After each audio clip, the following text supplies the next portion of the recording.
لا حول ولا قوة إلا بالله العلي العظيم. حسبنا الله ونعم الوكيل، نعم المولى ونعم النصير. بسم الله الرحمن الرحيم. الحمد لله الواحد الأحد الفرد الصمد الذي لم يلد ولم يولد ولم يكن له كفوا أحد. ثم الصلاة والسلام والتحية والإكرام على الرسول الأمي المكي المدني الهاشمي القرشي المطلبي مولانا ومولا الكونين جد الحسن والحسين أبي القاسم المصطفى محمد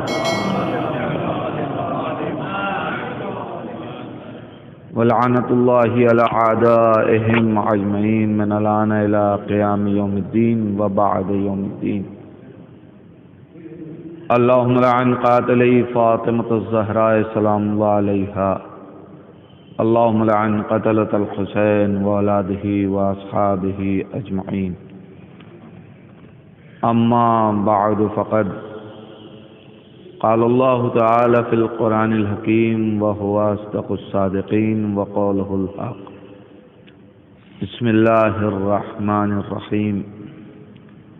يا أيها الذين آمنوا إن تنصروا الله ينصركم ويثبت أقدامكم. صلوات پڑھیں محمد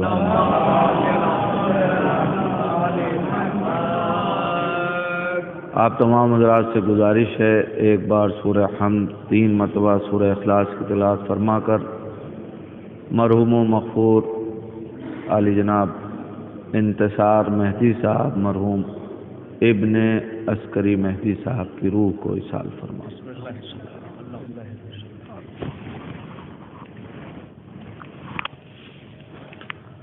مرحوم کی ترویہ روح اور اپنے اپنے مرحومین کے ایصال ثواب کے لیے مل جل کے صلوات پڑھیں محمد علیہ.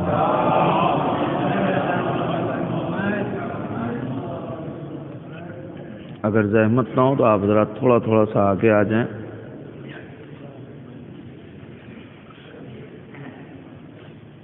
ایک اور صلوات پڑھیں محمد علیہ.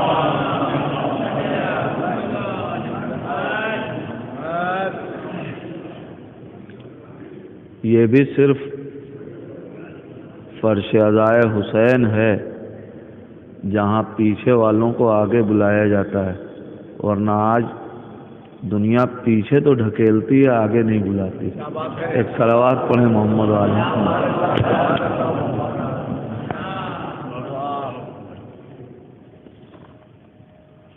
مجلس ایصال ثواب کے لیے ہے، اور جس شخصیت کی ایصال ثواب کے لیے مجلس منعقد کی گئی ہے، تقریباً یہاں پہ آنے والے تمام افراد ان کے اخلاق کو، ان کی محبتوں کو، ان کی انکساری کو بخوبی جانتے ہیں. جو ایک مرتبہ ساتھ میں سفر کرتا تھا، پھر وہ ہمیشہ یہ چاہتا تھا کہ ان کا ہم سفر رہے.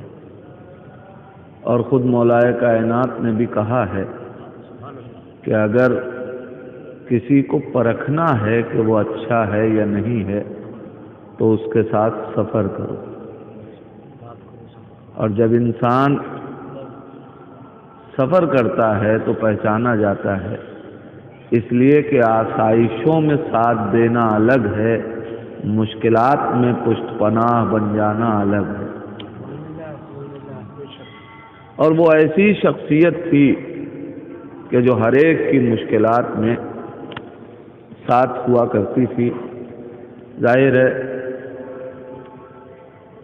کہ جہاں انسان کسی کے ساتھ وقت گزارتا ہے اس کے ساتھ وہاں کے لمحات یاد آتے ہیں.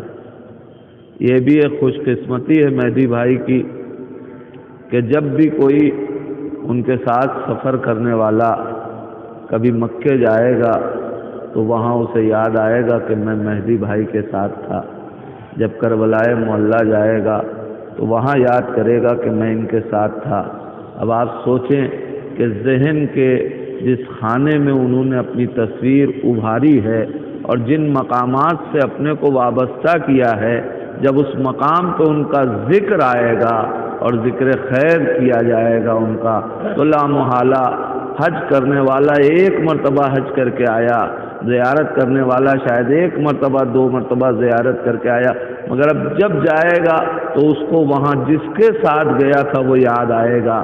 اور یہ کتنا بہترین نمونہ ہے کہ جہاں سے اپنے کو وابستہ کیا ہے، ظاہر ہے کہ جس نے اپنی حیات کو ان شخصیتوں سے وابستہ کر دیا ہو، پھر اس کے اجر میں اضافہ کیوں نہ ہوتا چلا جائے۔ ایک اور صلوات پڑھیں۔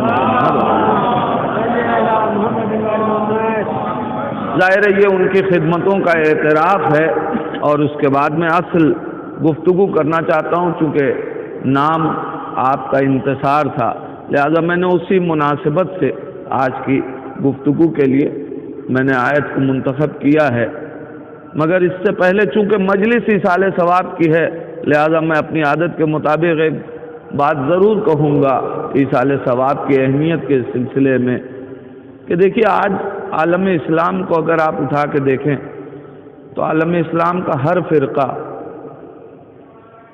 چاہتا ہے کہ وہ ثواب سے محروم نہ رہے، جو بھی مسلمان ہے، اس لیے کہ اسلام نے 2 تصور دیا ہے، ایک ہے ثواب، ایک ہے ایصال ثواب۔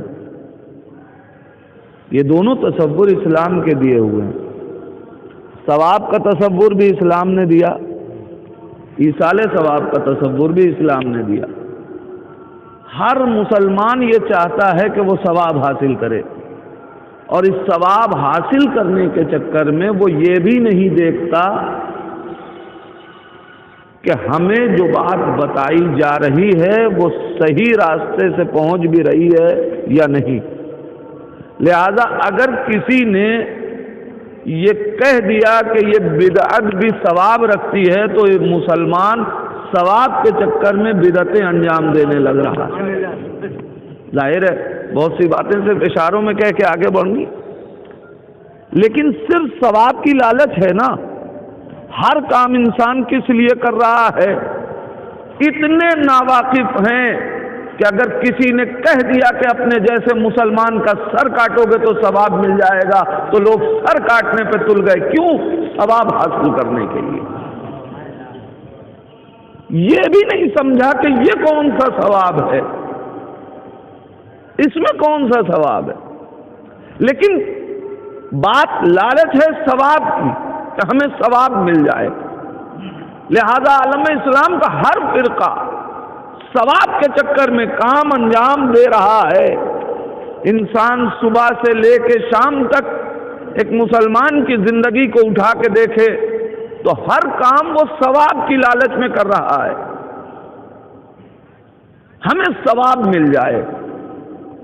تو جب زندگی میں ہر کام ثواب کے لیے کیا جا رہا ہے اور ہر فرقہ کر رہا ہے، تو پھر سوال یہ ہے کہ اسلام نے جہاں ثواب کا تصور رکھا وہیں ایصال ثواب کا بھی تو تصور رکھا ہے۔ پھر ہر قوم ایصال ثواب کیوں نہیں کرتی؟ اگر آپ مجھ سے جڑ جائیں، ثواب حاصل کرنے میں ہر آدمی آگے بڑھ رہا ہے، تو جب ثواب اسلام نے رکھا تو ایصال ثواب بھی تو اسلام نے رکھا ہے۔ ثواب کے لیے سب تیار ہیں، پھر ایصال ثواب کے لیے سب تیار کیوں نہیں ہیں؟ عالم اسلام کا ہر فرقہ ایصال ثواب نہیں کرتا، آخر وجہ ہوگی، کوئی تو سبب ہے۔ کیا وجہ ہے؟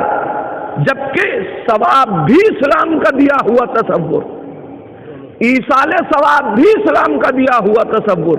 اب میں اپنے مجمع کے لیے وضاحت کر کے ایک جملے میں بات آگے بڑھا دوں کہ پہلے یہ تو سمجھ میں آئے کہ ثواب کسے کہتے ہیں اور ایصال ثواب کسے کہتے ہیں۔ یہ فرق سمجھ میں آئے تو بات آگے بڑھ جائے گی۔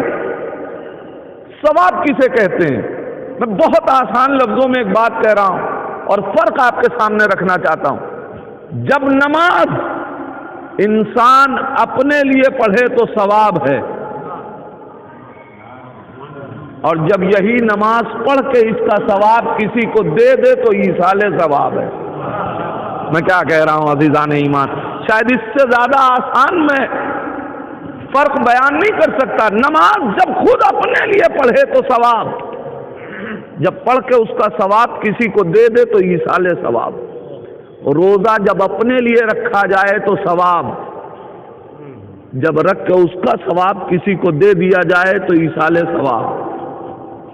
حج اپنے لیے کیا جائے تو ثواب، اچھائیاں اپنے لیے کی جائیں تو ثواب. یہ ساری چیزیں جب انسان اپنے لیے کرے ہے تو ثواب. ایک صلوات پڑھ دیں محمد والے محمد شکنا ہے. ایک اور صلوات پڑھ دیں محمد والے محمد.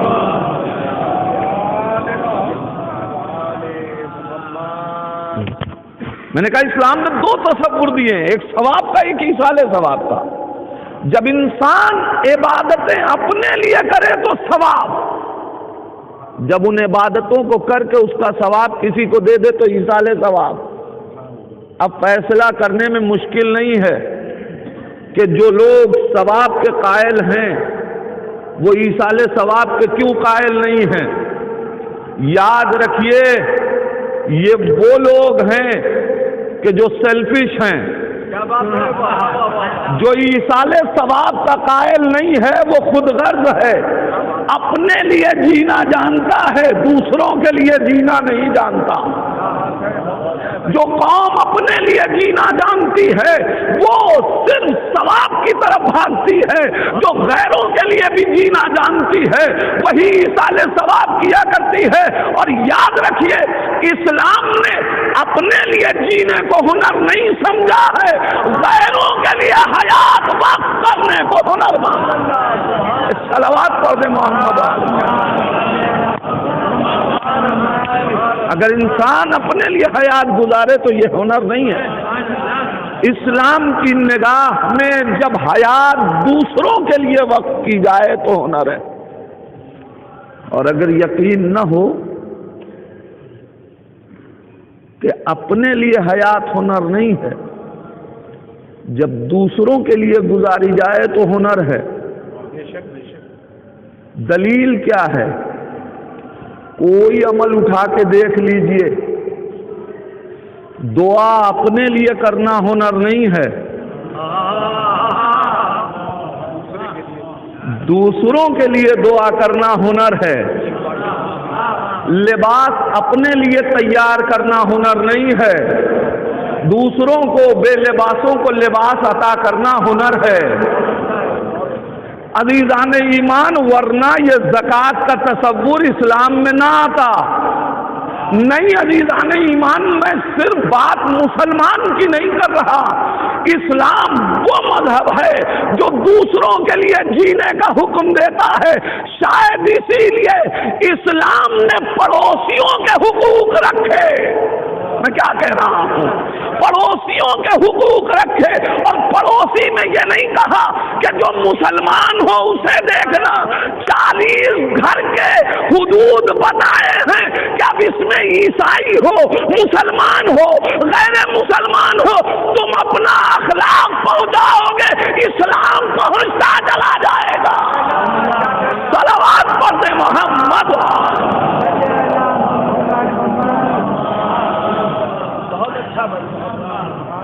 اپنے لیے جینا ہنر نہیں ہے، دوسروں کے لیے حیات کو وقف کرنا یہ ہنر ہے. اور جس کی مجلس ایصال ثواب ہے اس نے اپنی زندگی دوسروں کے لیے گزاری ہے. ورنہ خود زیارتوں پہ چلا جانا، اب کوئی یہ سوچ سکتا ہے کہ صاحب وہ تو ایک ٹور چلاتے تھے، لیکن جو لوگ قریب ہیں وہ جانتے ہیں کہ اس ٹور میں کتنے وہ لوگ ہوا کرتے تھے. ایک صلوات پڑھے نا محمد والے محمد. لہذا ہمیں دوسروں کے لیے جینے کا ہنر چاہیے. اب ایک جملہ کہہ کے میں اپنے اصل گفتگو پہ آ جاؤں. یہ ہنر خود سے نہیں آئے گا، جیسا لیڈر ہوگا قوم میں ویسے ہی اثرات ہوں گے. جیسا آپ کا رہنما ہوگا وہی اثرات قوم میں پیدا ہوں گے. اب جس کا قوم کا لیڈر ہی خود غرض رہا ہو، بھئی یقین نہ آئے تو میں اس مجمع کو، یہ مجلسی مجمع ایک دلیل دے کے گفتگو آگے بڑھا دوں. بھئی جس قوم کا لیڈر ہی خود غرض ہو اس قوم میں ہی خود غرضی آئے گی. یقین نہ آئے تو اٹھا کے دیکھ لیجئے، نبی نے کاغذ قلم مانگا تو نہیں دے رہے تھے، نواسے نے غلام زادہ کہہ دیا تو کاغذ قلم دے کے بھیجنے لگے. عزیزان ایمان جو کل تک نبی کو نہیں دے رہا تھا وہ آج کاغذ قلم دے کے کیوں بھیج رہا ہے؟ کل تک بات قوم کی تھی، آج خود غرضی کی ہے.